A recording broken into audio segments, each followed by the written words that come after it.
700 కోట్ల ఐడిపిఎల్ భూములు అన్యాక్రాంతం. ప్రైవేటు వ్యక్తుల చేతుల్లోకి 14 ఎకరాలు.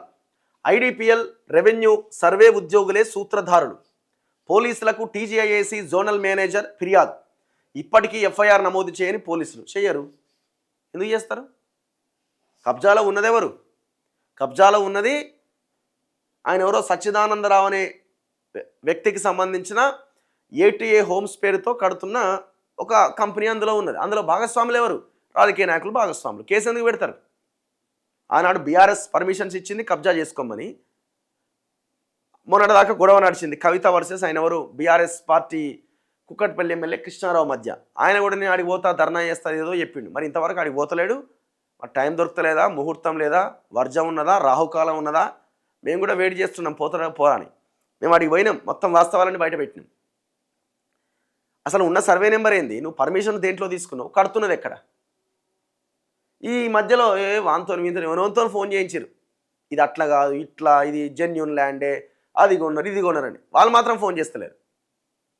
ప్రతిదానికి మన దగ్గర ఆన్సర్ ఉన్నది. చివరికి మనం కూడా చాలామంది అంటున్నారు మీరు వీడియోస్ చేస్తున్నారు, చాలా అద్భుతమైన కంటెంట్ ఇస్తున్నారు, కానీ మరి కంప్లైంట్ చేస్తే అయిపోద్ది కదా అంటే మన ఈ పర్టికులర్ కేసులో కంప్లైంట్ కూడా చేసినాం నా పేరుతోటే. మరి దాని మీద ఏమైనా యాక్షన్ ఉంటుందా? ఆర్టీఐ సమాచారం అడిగినాం, దాని ఏమైనా సమాచారం ఇస్తారా? వెయిట్ చేస్తున్నాం. ఎఫ్ఐఆర్ నమోదు చేయలేదట. ఎందుకంటే దీని వెనకాల పెద్ద దొంగలు ఉన్నారు. ఈ ఐడిపిఎల్ అనేది ఇండియన్ డ్రగ్ ఫార్మా లిమిటెడ్ అని ఆనాడు కేంద్ర ప్రభుత్వం సేకరించిన భూములు 400 ఎకరాలు మొత్తం దాదాపుగా కబ్జాలు చేసి పడేసారు.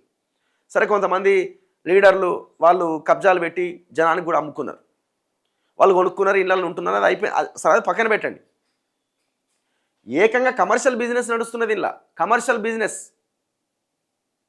మరి రేవంత్ రెడ్డికి ఇది కనబడతలేదా? కృష్ణారావు అన్నాడు కవిత ఇది కబ్జా పెట్టింది, కవిత భర్త ఉన్నాడు అన్నాడు. కవిత అన్నది 7:30 చూపి అప్పుడే బయటకు వచ్చినాం అన్నది. మరి ఇద్దరి యుద్ధం ఎటుపోయింది? సైలెంట్ అయిపోయారు. ఏమన్నది? నువ్వు ప్రణీత్ ప్రణవ్ కన్స్ట్రక్షన్లో నీ కొడుకున్నాడు, నువ్వు గాగిలాపూర్లో ప్రణీత్ ప్రణవ్ పేరుతో విల్లాల మధ్యలో చెరువు ఉన్నది, అంటే నీ చెరువు ప్రజల చెరువు పోవాలంటే నీ విల్లాల పర్మిషన్ తీసుకొని పోవాలన్నా, నీ కంపెనీ పర్మిషన్ తీసుకొని పోవాలని ఆమె ప్రెస్ మీట్ పెట్టింది. ఇప్పుడు ఆమె కూడా మాట్లాడతలేదు. ఈ పర్టికులర్ అంశంలో మాట్లాడుతున్నది మనం మాత్రమే. వీడిన ఆంధ్రజ్యోతి ఆయన గతంలో వెస్టర్న్ కన్స్ట్రక్షన్ మీద ఒక వార్త వేసిండు, తెల్లారి గాయబ్ కథం. ఇప్పుడు ఇది రాసిండు.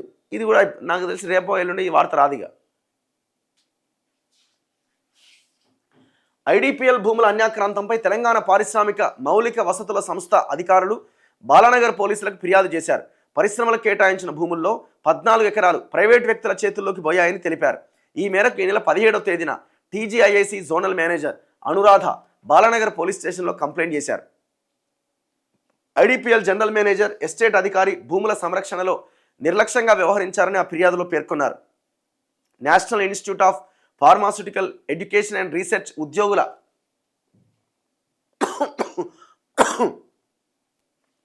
ఉద్యోగుల ప్రమేయం కూడా ఉందని తెలిపారు. ఆ 14 ఎకరాల విలువ ప్రస్తుతం 700 కోట్లు ఉంటుందని అంచనా.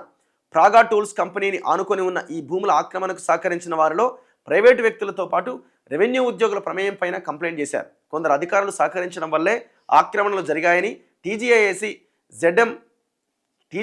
జెడ్ఎం ఫిర్యాదులో పేర్కొన్నారు. విలువైన జెడ్ఎం అంటే జోనల్ మేనేజర్ విలువైన భూముల ఆక్రమణలను అడ్డుకోవాల్సిన అధికారులు నిర్లక్ష్యంగా వ్యవహరించారని ఆరోపించారు. రెవెన్యూ రికార్డులు మార్చడం, పంచనామా సరిగ్గా చేయకపోవడంతో పాటు ప్రైవేటు వ్యక్తులకు లబ్ధి చేకూర్చేలా వ్యవహరించారు. వారిపైన చర్యలు తీసుకోవాలని కోరారు. 1960లో ఐడిపిఎల్ పరిశ్రమ కోసం 891 ఎకరాలు కేటాయిస్తే 2003లో పరిశ్రమ మూతపడ్డది. 2008లో ఈ భూములను టీజీఐఏసీ కేటాయిస్తూ ఉత్తర్వులు ఇచ్చింది. 2003లో ఐడిపిఎల్ మూసేసిన తర్వాత 160 ఎకరాల భూమిని ఎన్ఐపిఆర్కు బదలాయించారు. గతంలో ఐడిపిఎల్ భూముల ఆక్రమణలకు సంబంధించి ఆ సంస్థ ఉద్యోగులు ఎన్ని కంప్లైంట్ చేసినా స్పందించిన పోలీసులు ఇప్పుడు అదే ధోరణితో వ్యవహరిస్తున్నారు. ఈ నెల 17వ తేదీన టీజీఐఏసీ జోనల్ మేనేజర్ కంప్లైంట్ చేస్తే ఇప్పటివరకు ఎఫ్ఐఆర్ కాలే. ఎఫ్ఐఆర్ కాకుండా ఎవడు ఆపుతున్నాడు? మరి కవిత ఆపుతుందా? కృష్ణారావు ఆపుతుండా? రేవంత్ రెడ్డి ఆపుతుండా? ఎవరు ఆపుతున్నారు? అంత కలిసే ఉన్నారు వీళ్ళంతా.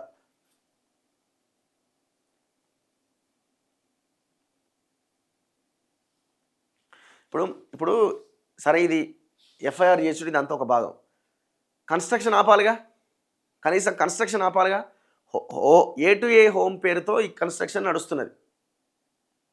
ఎవరైనా సచ్చిదానందరావు అనే పెద్ద మనిషి. ఇక ఈ మొత్తం ఇవన్నీ విత్ పహానీల్లో ఎట్లెట్లా దొంగలంతా ఎంటర్ అయ్యారు, ఎట్లెట్లా భూములు కబ్జాలు పెట్టారని మనం ఆధారాలతో సహా ముందు పెట్టడం జరిగింది. ఖాతా నెంబర్ 160 మొత్తం సింథటిక్ ఫ్యాక్టరీ పేరుతో ఉంది అనడానికి ఆధారం. ఇష్టం వచ్చినట్టుగా మార్చిపడేసి పేర్లన్నీ ఎంటర్ అయిపోయి వాడు వీడు అందరు కలిసి భూమిని అంతా దొబ్బేసింది.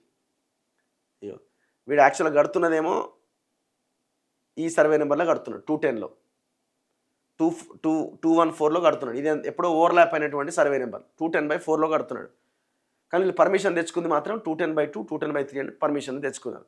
కడుతున్నది మాత్రం ఒక ఈడ ప్యూర్లీ 14 acres అన్నది టీజీఐఎస్సికి చెందిన గవర్నమెంట్ భూమి. ఇది మరి రేవంత్ రెడ్డి కనబడతలేదా? ఓవర్లాప్ అయిన సర్వే నెంబర్ 210/2, 210/3లు లేవు అని స్పష్టం చేస్తున్న మాస్టర్ ప్లాన్ ఇది. ఇంకేం కావాలా?